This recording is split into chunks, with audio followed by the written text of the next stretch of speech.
warahmatullahi wabarakatuh.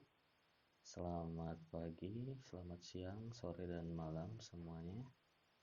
Di video lanjutan ini, saya akan mengerjakan materi perkuliahan Komputer Bisnis 2.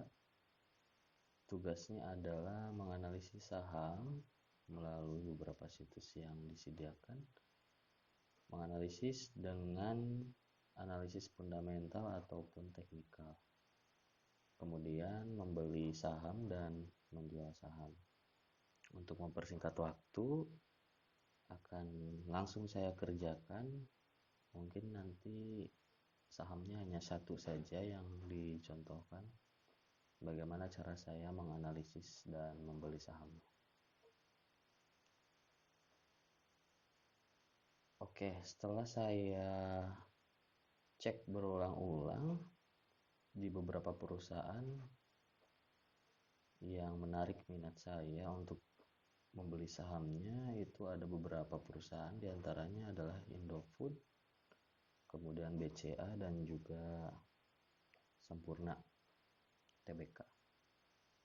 Namun di video kali ini saya akan mempraktekkan bagaimana cara saya menganalisis saham di perusahaan Indofood ini. Hal yang pertama saya lakukan adalah mengecek di website perusahaannya, mengecek laporan keuangan yang terdapat di menu ini.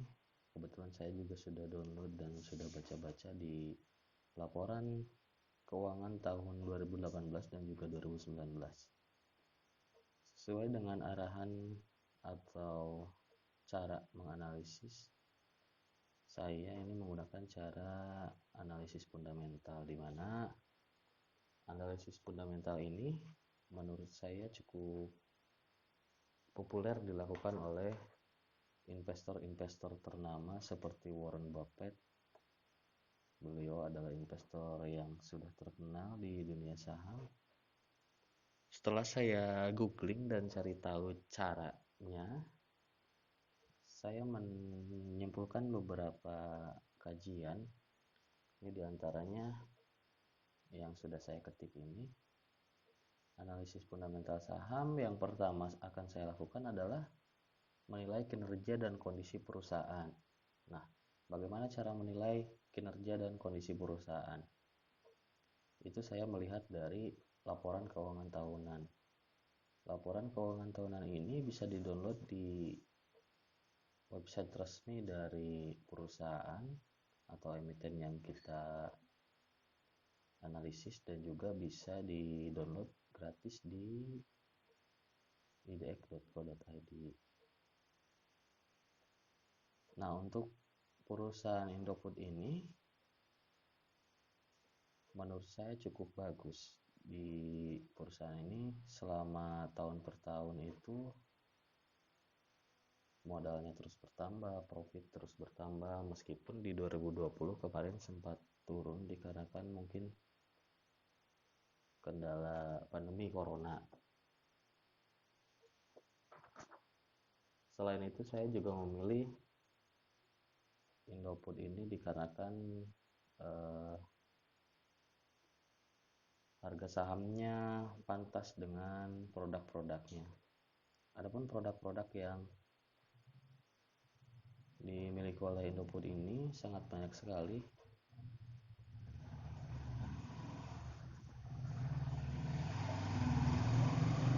Motor liwat dong. Di antaranya ada mie instan, terus makanan ringan, minuman, penyedap makanan, tepung terigu, bahkan minyak juga ada. Langsung kita lihat saja laporan keuangan, atau mungkin kalau ingin lebih simpel itu kita bisa ngecek laporan keuangannya melalui aplikasi RTI bisnis saja langsung. Aduh, koneksi gagal. Langkah pertama yang saya lakukan dalam menganalisis saham ini, cari tahu dulu tren market perusahaan yang memang sudah banyak peminat. Saya memilih perusahaan yang menurut saya bagus dan juga solid. Nah, cirinya apa? Dengan kinerja keuangannya, laporan keuangannya yang terbukti dan punya prospek yang bagus, yang saya pikir untuk kedepannya juga akan naik lagi setelah pandemi ini.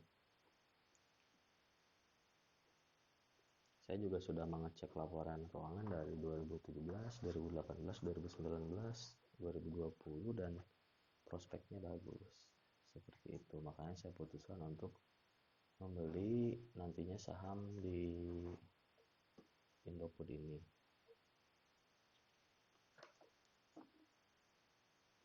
Nah, sudah nyambung.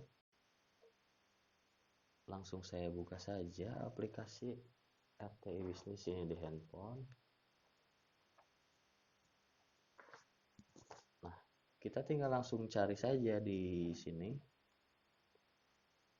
Ketikan nama sahamnya. Kalau Indofood itu INDF, ini sudah saya cari juga. INDF. Nah, di sini semua lengkap dari mulai laporan keuangan sampai ke berita-berita tentang perusahaan seputar sahamnya, kemudian pembagian dividen.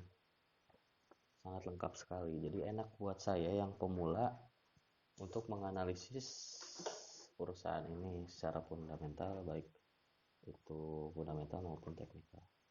Nah, di menu overview ini terdapat informasi-informasi awal seputar saham yang akan saya beli. Saya langsung ke menu analisis aja, analitik. Di menu ini terdapat flash performance.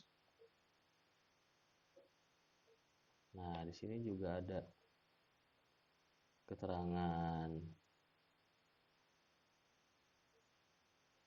jumlah saham yang beredar, kemudian turnover, sangat lengkap sekali.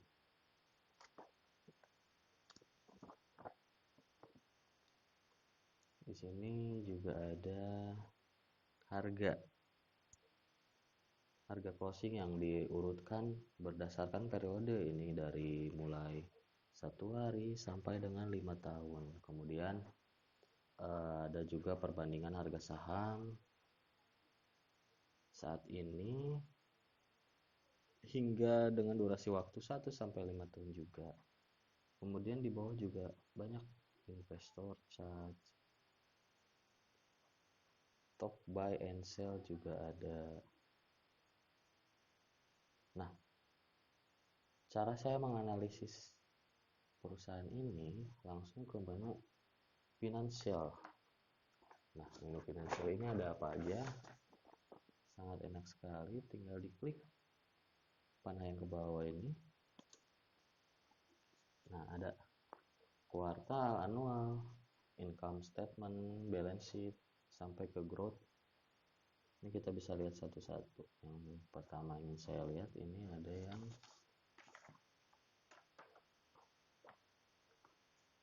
income statement dulu. Income statement. Nah, ini sudah terdapat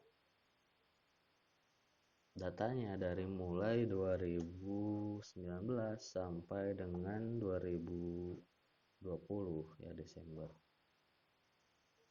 Per kuartal, per tahun. Ini ada. Nah, sesuai dengan yang saya lihat di sini, net income per tahun di INDF atau Indofood ini, atau laba bersih atau total pendapatan yang sudah dikurangi biaya di luar HPP, harga pokok penjualan. Ini lebih rendah daripada revenue-nya bagus sekali. Sampai dari 2016 sampai 2020 itu terus naik. Dari mulai sekitar 61 triliun sampai 81 triliun. Naik 8%. Revenue-nya sangat bagus atau pendapatan yang berhasil diterima oleh perusahaan ini melalui kegiatan operasionalnya. Kemudian ada keterangan net profit margin atau NPM. Ini adalah laba bersih yang sudah dihitung dengan mengurangkan semua biaya perusahaan dari total pendapatan. Secara garis besar yang saya lihat ini atau yang saya lakukan adalah analisis teknikal, di mana saya melihat histori tahun per tahun di perusahaan tersebut.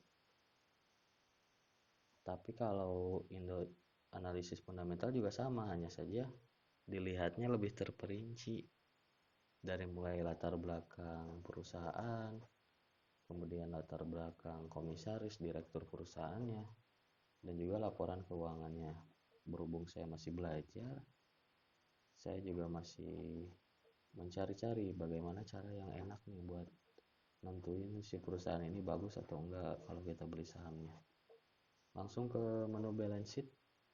Di sini juga ada laporan per kuartal dan juga per tahunnya. Dapat teman-teman lihat di equity atau di modal perusahaan ini dari tahun ke tahun cukup stabil meskipun ada penurunan di 2019 dan 2020. Namun si modal ini tidak lebih besar daripada hutang di tahun sebelumnya. Dan tahun 2019 dan 2020 ini hutangnya makin tinggi. Tetapi di samping itu semua kita bisa lihat di asetnya. Aset ini atau nilai kekayaan perusahaan ini ditotalkan jauh lebih tinggi di tahun 2020. Artinya perusahaan tersebut atau emiten ini berkembang dan prospeknya baik meskipun kemarin dilanda pandemi 2020 itu pandemi corona. Kemudian ada juga menu cash flow atau arus kas. Kita bisa cek juga per kuartal ataupun per tahun. Di sini ada operating, investing, kemudian financing, dan cash reserve atau uang cadangan yang disimpan atau cadangan kas. Sesuai yang saya lihat, arus kasnya cukup jelas dan meskipun ada di 2020 investingnya turun, tapi cash reserve-nya makin tinggi meskipun di 2018 ada penurunan. Tapi yang saya lihat prospek di tahun-tahun sebelumnya juga lumayan stabil. Terus saya juga ngecek di menu earning ini. Di sini ada DPS atau dividen per share. Kemudian ada DPR dan juga EPS. Nah, DPS itu apa? Dividen per share itu dapat didefinisikan sebagai laba setelah pajak yang dibagikan kepada para pemegang saham. Jadi kalau saya punya saham di di Indofood ini, jika saya punya sahamnya, saya akan dibagi dari hasil laba.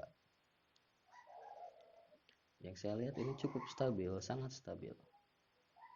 Dari mulai 2016, 17, 18, 19 dan lagi-lagi anjlok di 2020.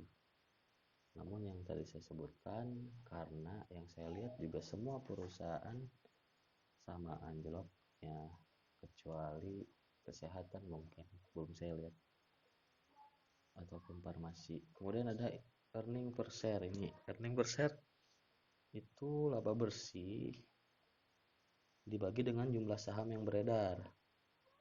Jadi laba perusahaan ini dibagi dengan jumlah saham yang beredar atau volume share. Ini di warna ungu, di tabel warna ungu. Dari tahun ke tahun mengalami penaikan. Yang artinya laba bersih ini atau EPS ini mengalami kenaikan dari tahun per tahun, yang berarti perusahaan tersebut lumayan bagus untuk kita beli sahamnya. Kemudian ada dividend payout ratio atau DPR. Ini adalah perbandingan beberapa persen dividen per lembar yang diterima dari EPS yang tadi saya jelaskan. Kemudian yang terakhir di menu finansial ini ada menu growth. Nah, ada menu growth atau pertumbuhan pendapatan atau kenaikan pendapatan dibanding tahun-tahun sebelumnya. Bisa kita lihat di 5 tahun sebelumnya revenue-nya itu atau pendapatan yang diterima oleh perusahaan ini naik, turun, dan di 2020 saat pandemi naik.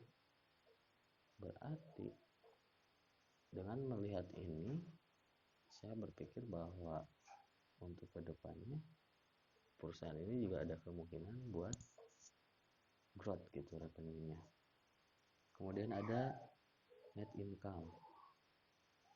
Nah, ini sempat anjlok di 2017, 2018, namun berangsur naik di 2020.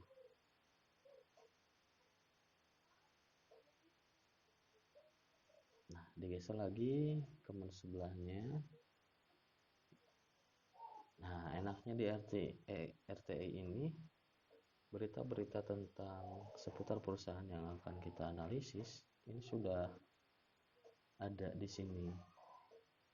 Berita tentang perusahaan, berita tentang korporat, profil perusahaan,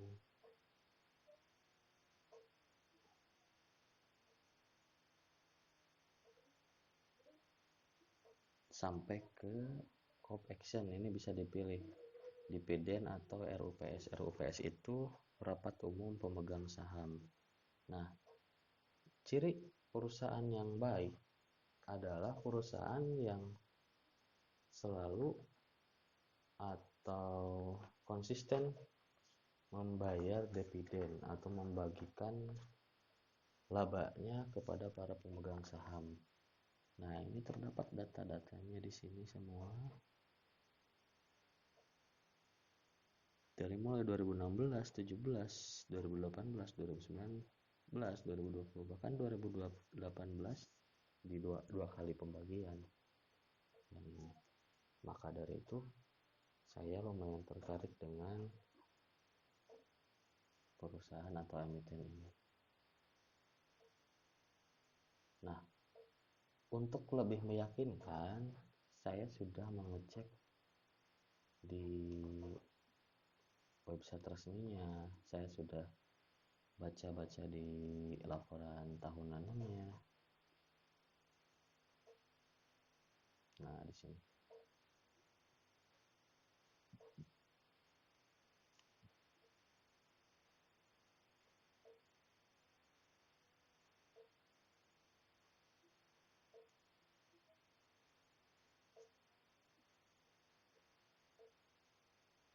Ini 2019.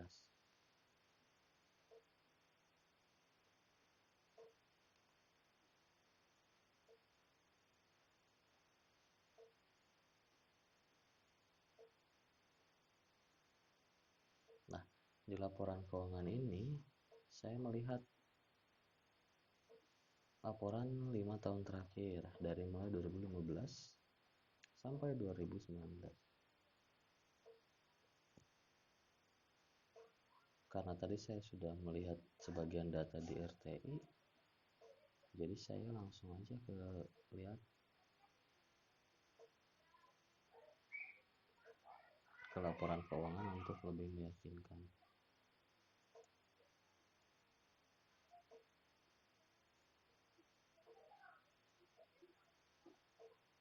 Nah, di sini aja.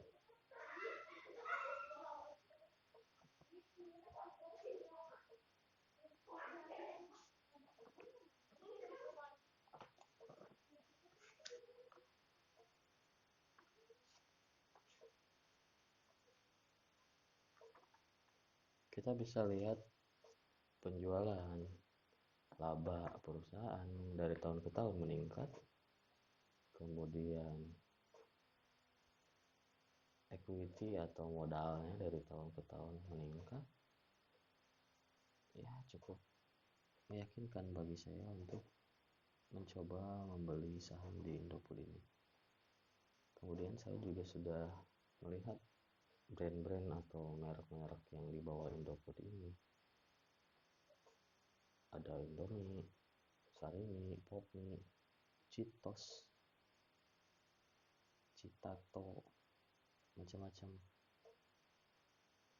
brand-brand dari mie instan, kemudian Bogasari atau tepung ini, kemudian ciki-ciki, sampai ke minuman Ichi-Ocha,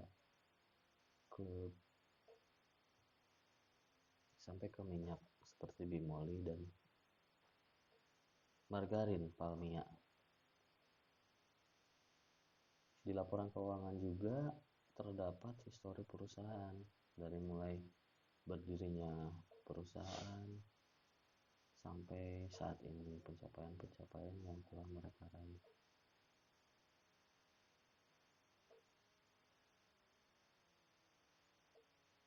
Nah, sesuai dengan analisis fundamental itu, kita lebih baik mencari tahu perusahaan yang akan kita beli sahamnya.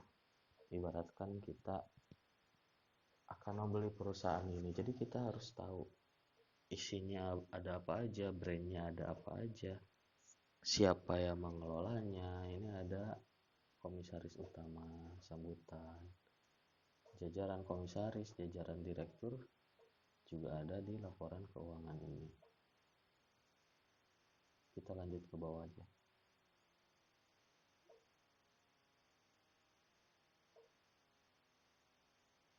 Ini sudah saya baca soalnya sebelumnya. Ini yang saya lakukan demi memenuhi tugas ini.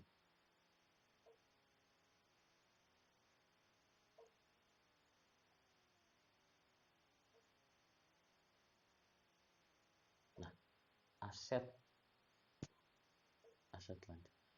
Kita bisa lihat perbandingannya di 2018 dan juga 2019.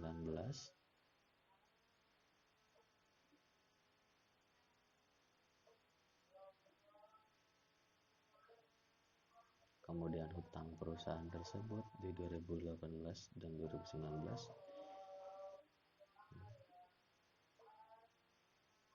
hutangnya turun.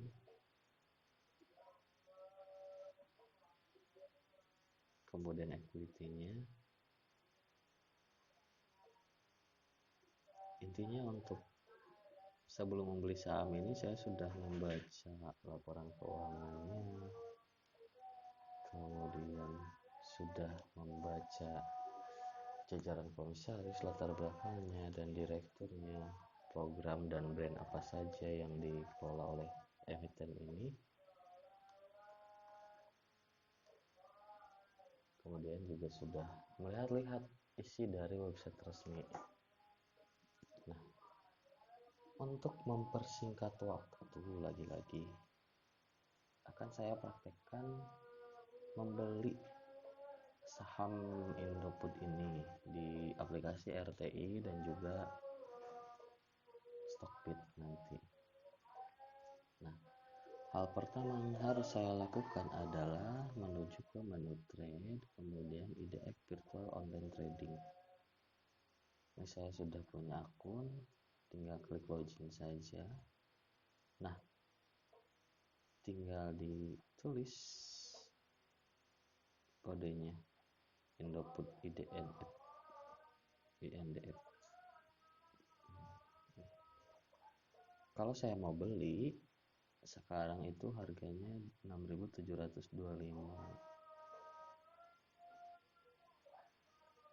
Kita tinggal klik buy.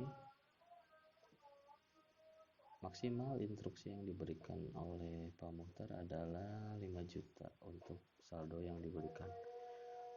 Namun karena saya merecord malam hari, jadi ada kemungkinan ini di reject karena nggak bisa kemudian juga kalau saya coba pastinya gagal. Jadi hanya saya terangkan saja caranya, tinggal dipilih kita mau beli berapa slot, berapa lot, kemudian kita klik beli. Nanti ada di order list di sini. Kemudian kalau menjual ada di menu sell ini. Tinggal kodenya kita tulis berapa lot yang mau dijual, kemudian sell, seperti itu. Dan aktivitas jual beli ini akan saya lakukan besok siang hari. Kemudian di Stockbit juga sama saja, caranya tinggal login, kemudian di pojok kiri ada garis 3, klik virtual balance.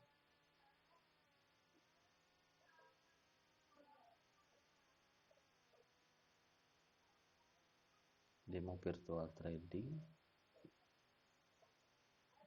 go to virtual account. Nah, pukul 19 sampai 00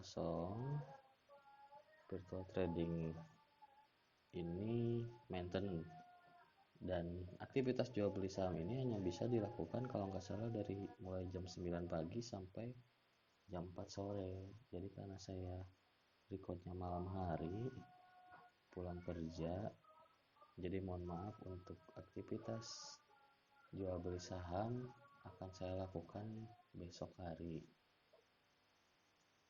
seperti itu.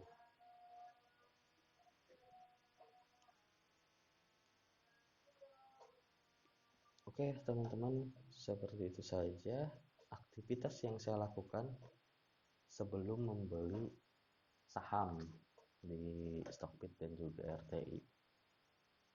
Biar saya ulangi kesimpulannya yang saya lakukan sebelum membeli saham. Yang pertama, memilih perusahaan yang bagus dan solid.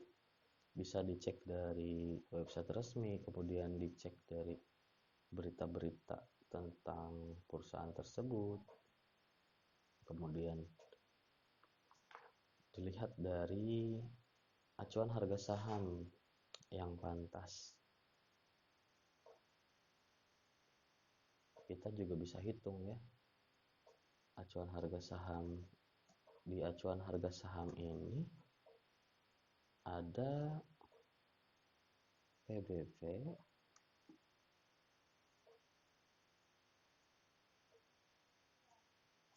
atau price to book value.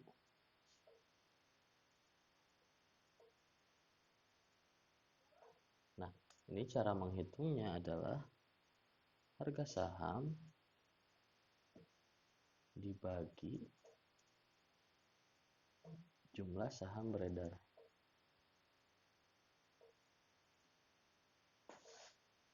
Seperti itu. Kemudian ada juga PER.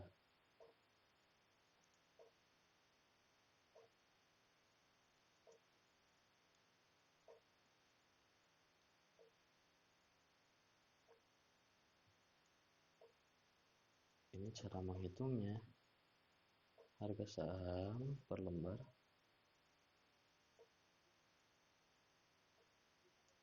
dibagi laba per saham.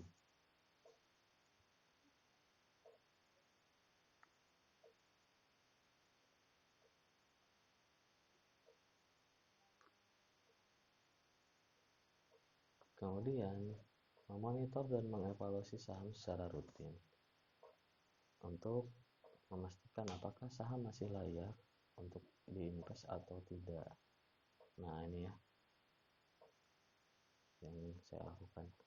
Nah, milih perusahaan yang bagus dan solid, acuan harga saham yang pantas. Dengan cara menghitung ini, kemudian dicek si perusahaan itu rajin gak bayar dividen atau rutin gak bayar dividen, atau berbagi laba dengan pemegang sahamnya, karena itu penghasilan pasif dari seorang investor, itu dari pembagian dividen.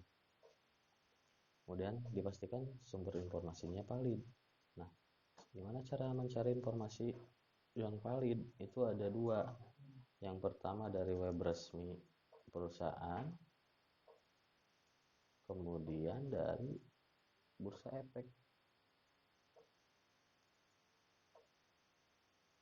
Saya mencari di dua web itu yang gratis saja.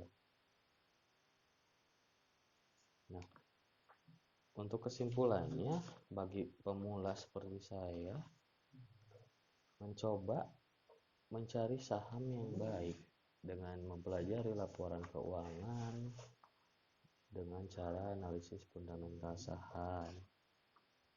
Kemudian juga banyak mencari tahu seputar saham. Saya bahkan sudah download beberapa laporan keuangan, beberapa materi tentang analisis fundamental dan teknikal, kemudian beberapa video yang di share kemarin di materi Komis 2. Nah, intinya adalah mau analisis fundamental ataupun teknikal, yang saya lakukan adalah mencari yang terbaik agar nantinya ketika saham yang saya beli itu bagus sesuai dengan analisis yang saya lakukan, nilai saya juga ikutan bagus. Mudah-mudahan seperti itu. Oke, akhir kata saya ucapkan mohon maaf apabila banyak kesalahan atau kekeliruan yang saya lakukan, karena saya juga masih sama-sama belajar seperti teman-teman. Terima kasih atas perhatiannya. Wabillahi taufiq wal hidayah. Wassalamualaikum warahmatullahi wabarakatuh.